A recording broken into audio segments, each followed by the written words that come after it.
3వ తరగతి చదువుతున్నాను. అందరికీ ముందుగా మాతృభాష దినోత్సవ శుభాకాంక్షలు. నేను 6 పద్యాలు చెప్తాను. మొదటవది పల్పంపట్టి ఈ నేర్పినప్పుడు చూసి శుభ్రతలెన్నో నేర్పి మనిషిగా మార్చిన కర్పూరం కలుగుతూ వరుగుతూ ఉన్న సమాజానికి వెన్నుగా నిలుస్తూ జీవితమంతా ఆదరణ అడుగు జీవితం ఆరిపోయిన ఒక్కవోని అంజానికి రోజు వందనాలు అర్పిస్తున్నా.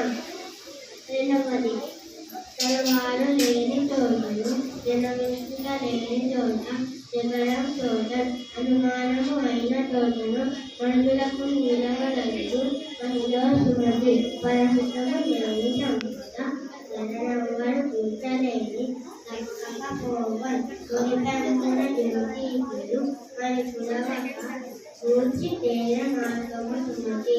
మూడవది కుండ కుంభ కన్నా కొండ పర్వతమన్నా ఉప్పు లవణమన్నా ఒకటి కాదే.